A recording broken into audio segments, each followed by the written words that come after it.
Hey everybody, this is Brandon Ford and welcome to another TV edition of the Blind Rage podcast. This week we are doing Tales from the Crypt, Only Sin Deep, starring Lea Thompson, and I am using the DVD edition, the DVD version. But if you want to watch along, I'm sure you can find the episode on YouTube or Amazon Prime or a variety of other streaming services. Want to get the usual plugs out of the way before we begin the episode. I would like to encourage you to please check out my books in paperback and Kindle editions by going to Amazon.com or the Amazon app, typing in Brandon Ford. There you'll find my Amazon author page with a slew of my titles. You can also find several of my books in audiobook format by going to audible.com or opening the Audible app and typing in Brandon Ford in the search engine. And if you don't already, please don't forget to follow me on Instagram at writer Brandon Ford.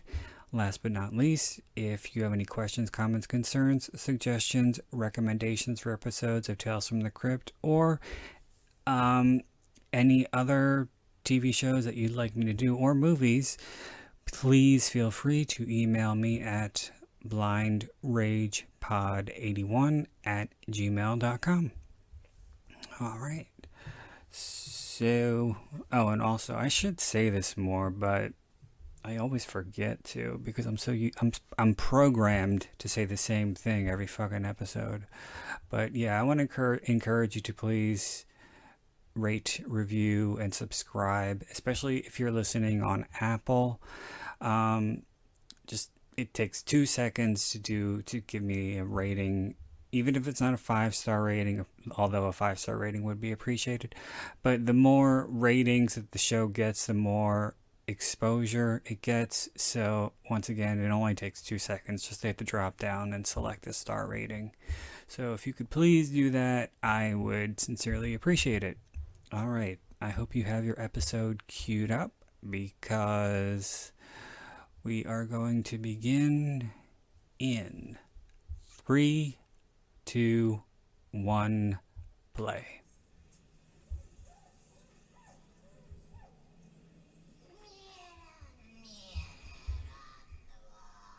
This is my second episode that I'm recording tonight. I literally just finished Lover Come Hack to Me a few minutes ago.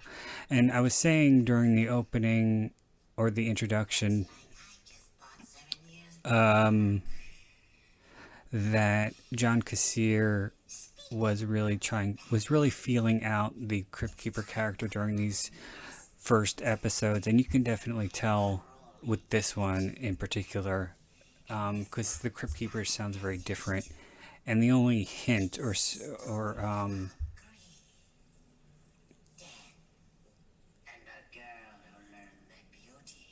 how he brings the voice down, and the laugh is always the same, but sometimes it's more raspy. Sometimes it's kind of whispery, and yeah, it took him a little while to really get a feel for the character of the Crypt Keeper, and then he had it down to a science, and the Crypt Keeper was perfected. So yeah, this is Only Sin Deep. This is another one of the vanity episodes where, like I was saying, for Judy, You're Not Yourself Today, there are a number of episodes in which there's a female character who is obsessed with beauty, with staying young, and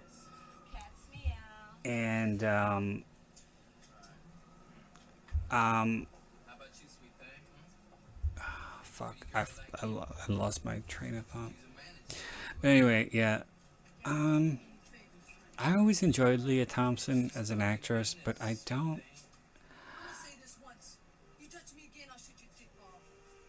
like her in this role. Because, I mean, I know that this is definitely not the kind of role that you would see her in, and she was trying to stretch her acting chops a bit, but I just don't think it worked, because not only did she kind of do a tough girl accent, but she did a tough girl voice, and it doesn't work. Real smooth. You keep that shit up and you ain't gonna last another night out here. Yeah, but what makes you think I wanna last another night? Makes you think I want to last another night. Yeah, that's not, she's bringing her voice down here. She kind of sounds like she's on The Sopranos. I tell you, for the rich, every night's a party night. Um, Dream on, honey, 'cause ain't nobody in Also in this episode is one of my favorite actors. I think he might have passed away. I'm not sure, but Britt Leach from, I think he's most Missouri, honey. Show notable for Weird Science, playing Anthony Michael Hall's character's father, and the scene with him and Kelly LeBrock is fucking genius. I love it. Could watch that scene over and over again.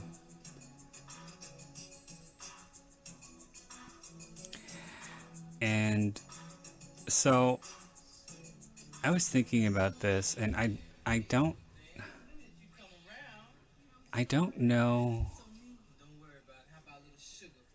if it's because I just got the Blu-ray, but the general premise is kind of similar to Spookies in that it deals with, get on the fucking floor, man. Yeah, that's Lea. No. This episode is directed by her husband, by the way. As I was saying, yeah, it's similar to Spookies in that it deals with a male character who is bringing his dead wife back, but she's not only dead, she's like zombified. She's been dead for a while, and he uses the youth of other women. I'm not exactly sure how, by some kind of voodoo spell. In Spookies, it's not clear. They don't exactly say, but in this episode, you can see him chanting and doing some kind of voodoo ritual over the corpse. And as I said in other episodes, the show was quite fond of recycling props and sometimes even dead bodies, or not real dead bodies, but dead bodies. Wait. Okay, so this is a scene I don't understand right now. When Lea Thompson's character Sylvia Vane, goes into the pawn shop where Britt Leach works, that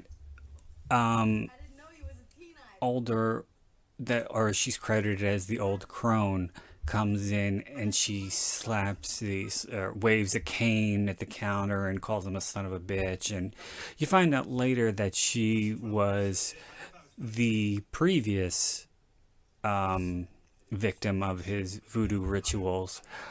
But when you see his bride in the back, she is still in total zombie dead, she hasn't changed at all. And by the way, too, speaking of recycling things, she looks kind of like the zombie daughter in the episode The New Arrival with Zelda Rubinstein. I thought you weren't interested. But after he does the ritual with Lea Thompson, and Sorry, old man, I just retired from that business. you see, as well, as Leah's character starts to age, it's kind of like borrowed from a lot of different stuff, kind of like Picture of Dorian Gray and such. But as Lea starts to decay or starts to age, his bride, because she's in a wedding dress, and I think that she's in a wedding dress in Spookies too. She is almost completely, I don't want to say finished, but she's almost completely, Let me get this straight. you know, For 10 grand, you make a mold. the ritual is almost complete because she's very young looking. She's no longer a zombie. She's, she's got her beauty back, and Sylvia's is quickly ebbing away. So what I don't understand is why it worked with Sylvia, but it didn't work with that other woman who came in swinging the cane. Unless it did, and she looked worse. I don't know.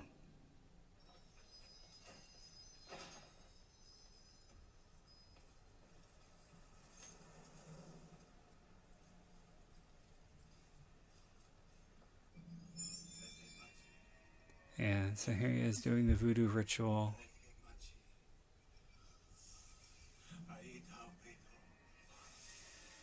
I think there's a handful of episodes. Yeah, there for sure are. Well, maybe, I don't know. There's a bunch of episodes of the show that deal with voodoo in some way. You look just like you did before. This music is very, very familiar. See, now you're seeing his wife in zombie form. So Sylvia just got, I think, 10 grand, and she's going to get a makeover. She got 10 grand for him to make a mold of her face. And in that mold, he's able to somehow, I don't know, he's able to somehow drain her of her youth and give it to the bride. But since he made the mold of Sylvia's face, wouldn't the bride have Sylvia's face? But she doesn't. She's a different girl. Oh, this music is so cheesy. Yeah, so she's getting her makeover. She's getting all dolled up so that she can win over Ronnie, who's a rich guy that she spotted across the street.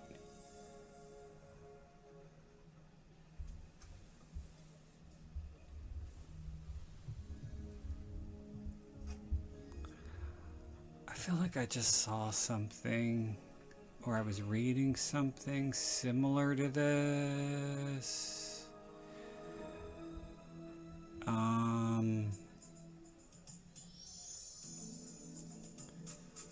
With a rapid, I don't know what the fuck that sound cue is.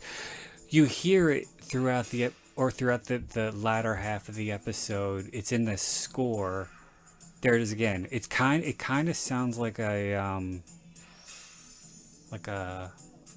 jaguar or something. You hear like some kind of a large cat like hissing or growling or something.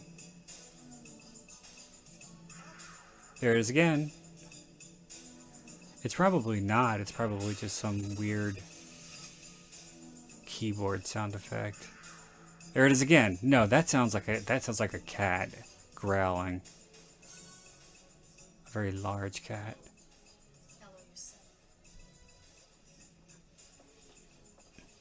So now she's meeting Ronnie, and she said that, I'm going by IMDb trivia here. She said that this actor, I forget his name, who plays Ronnie is actually a very close friend, or I don't know if they still are, but they were very close friends at the time, and it was incredibly uncomfortable for her to do the sex scene with him, especially with her husband directing, and she was so uncomfortable during the scene that she couldn't really deliver the dialogue as well as she wanted to, so it had to be ADR'd in post-production. Don't look now, but I think Miss Clairol might be getting the wrong idea. Miss Clairol.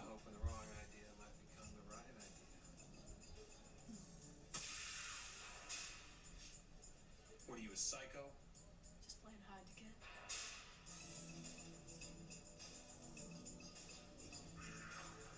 Yeah. What the fuck is that? Supposed to leave without saying goodbye. Thank you very much, Mr. Price. You have a lovely apartment. Good night. Wait. I don't know the first thing about you. Please tell me why you came. I haven't yet. Look, we're both playing games. You know it, and I know it. Truth is, you do know the first thing about me.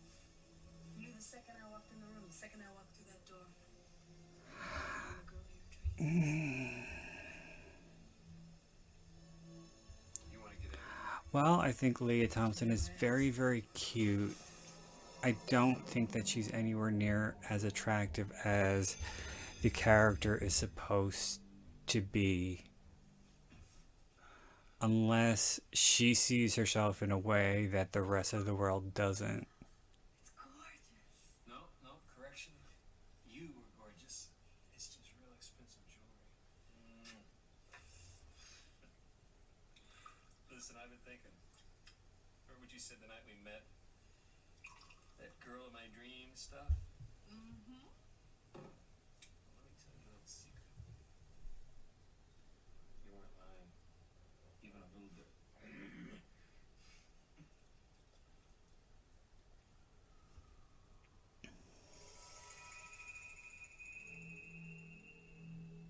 I think she's starting to see the effects of the aging.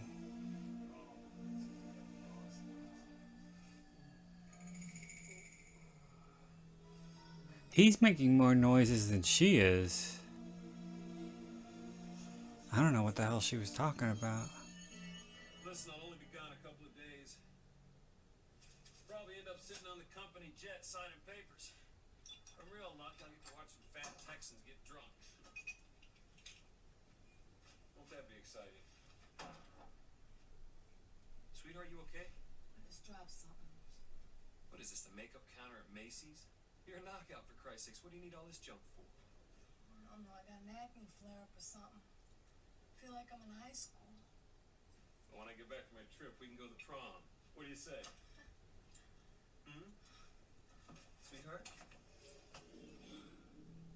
What, are you playing hard to get again? Come on, zit face. Give me a kiss goodbye.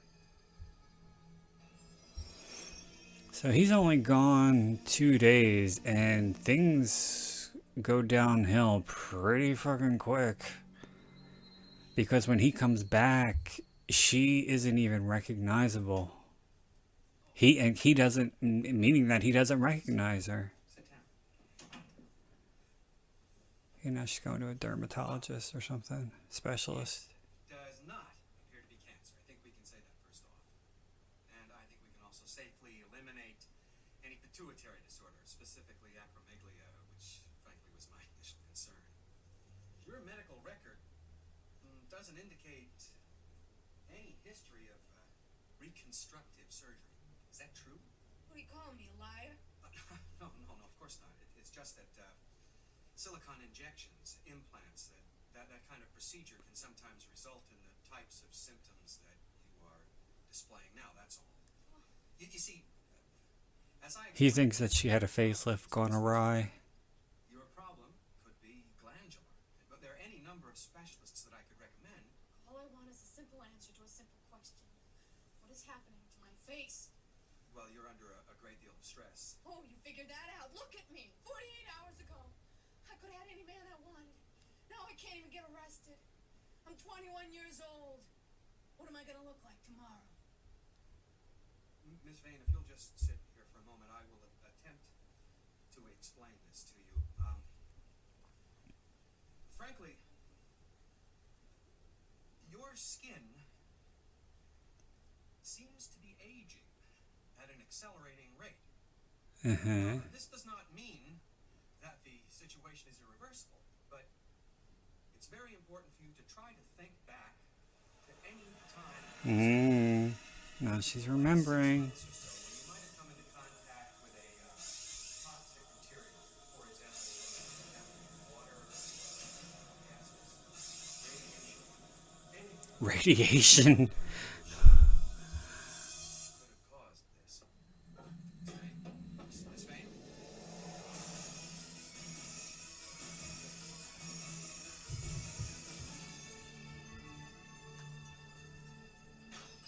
Get out of here. Don't do business with this man. I want it back. Here's my ticket. 10 grand plus 12%. Didn't look at it too careful, did you? I told you the time limit was 4 months. 4 months from this date is the 4th. Today's the 5th. I'm sorry. Okay, how much? You missed the deadline, lady. I know I missed the fucking deadline. If you want to mark it up, mark it up. Just tell me how much. 100,000. He's got all rotted teeth. How's tricks? Hey, Mac. Ma'am?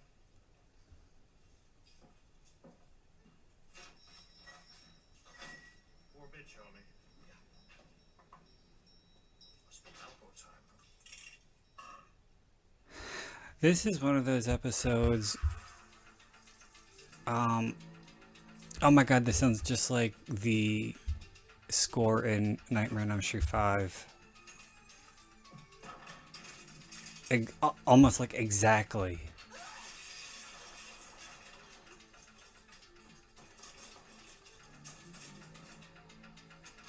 There's a slight difference, but it's. I wonder if this is if this Jay Ferguson did this score. I gotta check.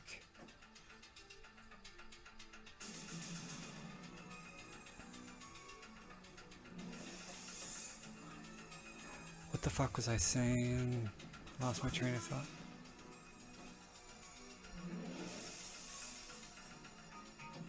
Oh, this was one of those episodes where we have a character who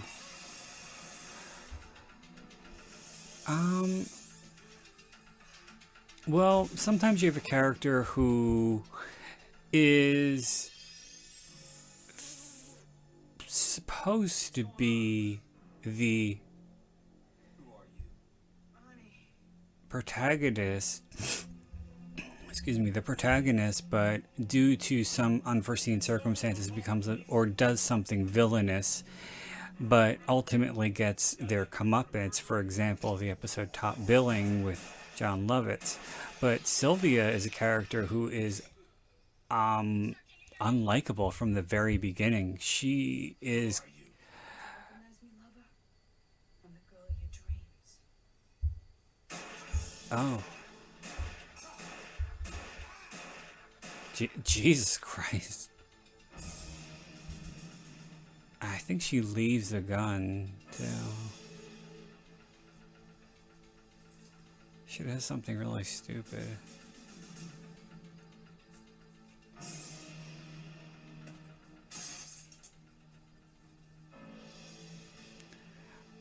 But yeah, she's kind of. I don't really think this episode has a protagonist because she's not. I mean, she kills the pimp in the very beginning, and she's not likable, and she is clearly using Ronnie for his money, or was until she killed him. So, I mean, you really don't feel sorry for her when this kind of stuff happens. This music, oh my god, I'm almost positive this is Jay Ferguson, and I want to know right now. Because it sounds just like Elm Street 5.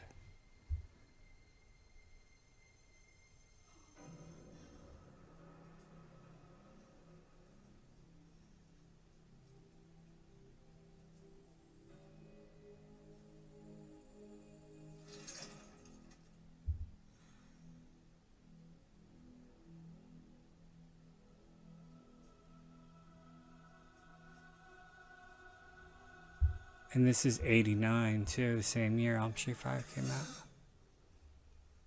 the way she used to look. She used to be so beautiful.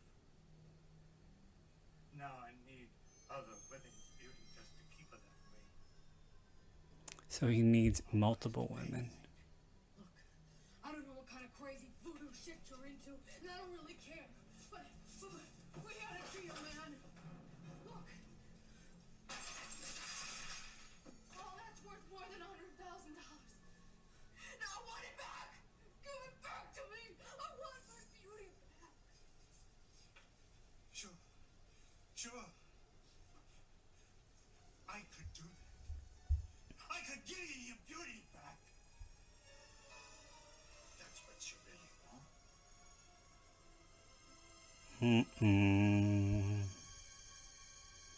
I mean, she just, it didn't really take her long to make the fucking front page.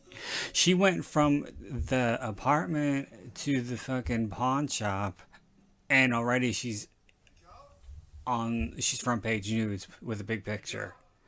The police solved that one pretty quick. That's tricks. You read that story in the paper? Yeah, I looked it over. Classic. Dumb broad. She stole every scrap of jewelry the guy bought for her. Then she offs the guy, leaves the murder weapon on the floor. That doesn't make any sense. She stole every scrap of jewelry the guy bought for her. Well, if he bought it for her, how is she stealing it? Not talking rocket scientist here. The second she shows her face anywhere, it's a one-way trip to the electric chair. Have a face, too. A face like that.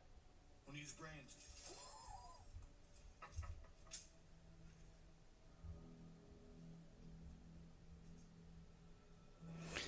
So, yeah. Now she's a fugitive, and she has no choice but to rot.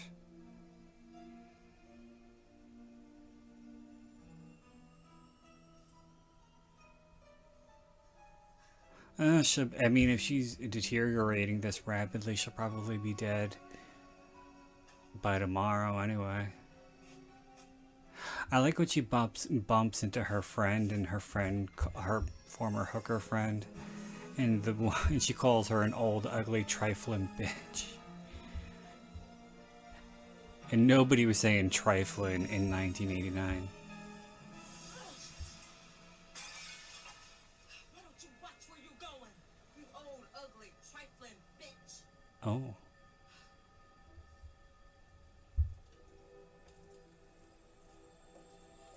Now she doesn't even have the mold of her beauty.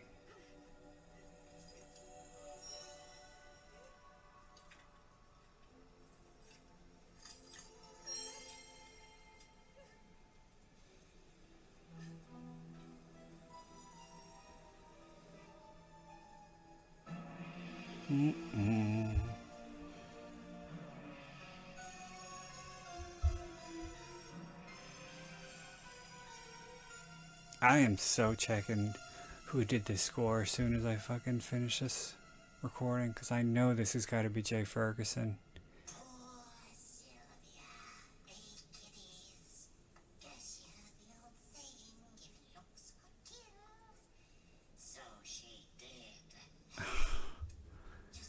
His quips aren't.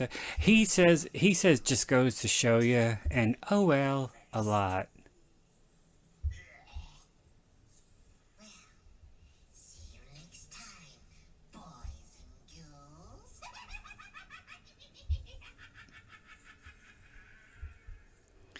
girls. Okay, well that was Tales from the Crypt, only Sin Deep. As always, thanks very much for staying with me to the bitter end, and I hope you'll join me for future commentaries. So until next time, this is Brandon Ford wishing you all unpleasant dreams.